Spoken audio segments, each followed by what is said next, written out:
Hey everyone, the National Hockey League saw not just one, but two coaching firings in the past 24 hours. In the middle of the night, around 2 a.m. Eastern, the St. Louis Blues fired Mike Yeo. No surprise there about his firing. And then earlier, around this morning, it was announced that the Edmonton Oilers fired head coach Todd McLellan. And interesting thing with the Oilers is they decided to find a permanent replacement, and they replaced him with Ken Hitchcock. So two teams here with the Blues and the Oilers who are both struggling. Two teams who haven't made the playoffs in 2 years.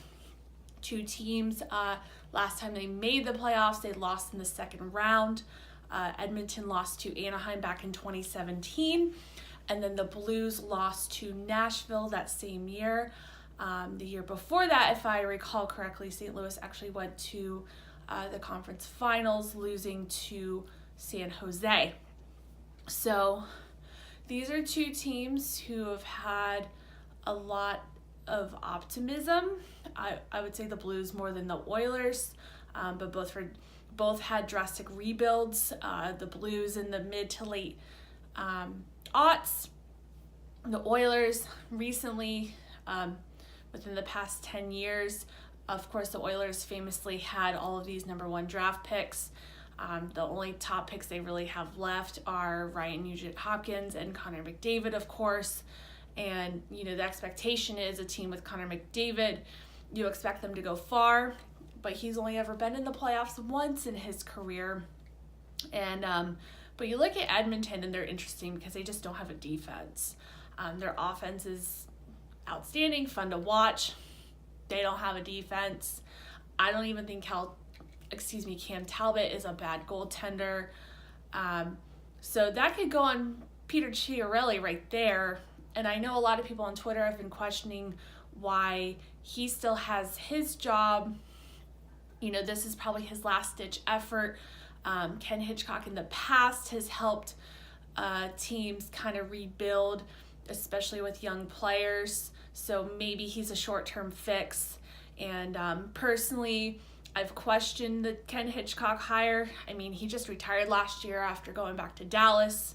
And I kind of question him going back to Dallas, to be quite frank. He's a guy who definitely has an expiration date, but if Edmonton sees him as a short-term fix, great. He could work out. He's worked out in the past for teams who've been looking to rebuild, even Philadelphia way back in the day. Of course, he won a cup with Dallas. Like I said, Philadelphia, and then, of course, with the Columbus Blue Jackets, and then, you know, he was with St. Louis. So he's definitely been around, and he mentioned that he came out of retirement specifically because it was his hometown. I don't know if that's a good enough reason, but if he sees the promise, then more power to him. I think Edmonton does have a lot of promise. The Pacific is wide open, especially with some teams being injury-riddled, especially Los Angeles and Anaheim. So I think that's basically anyone's division right now. So the Edmonton does have, you know, some hope, and Hitchcock could be the guy to turn it around. Meanwhile, in St. Louis, we've got a completely different situation. Mike Yeo inherited Ken Hitchcock's team, ironically, and led them to the playoffs in 16-17.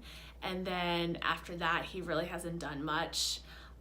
Me personally, I put St. Louis's problems on, one, losing a lot of their core pieces who they drafted throughout the years, and two, letting Brian Elliott go.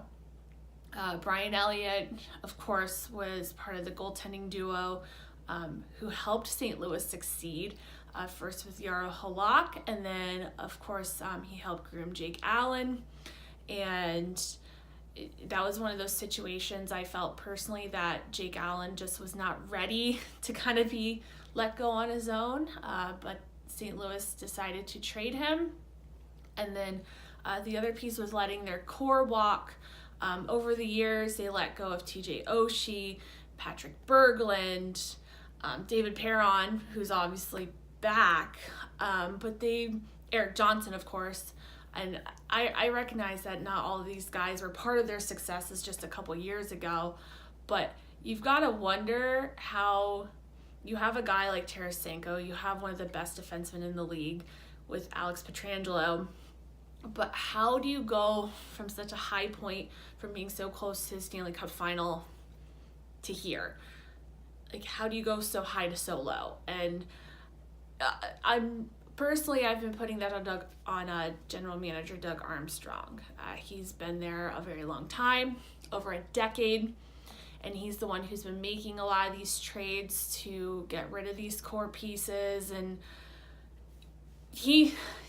I think he definitely deserves a lot of the blame here. He fired Hitchcock, he fired Yeo, and he's been the one making a lot of the changes. What about him?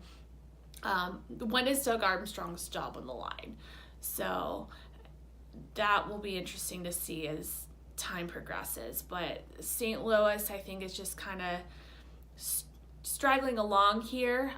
They decided to have assistant coach Craig Berube take over on an interim basis while they figure out what they want to do long term.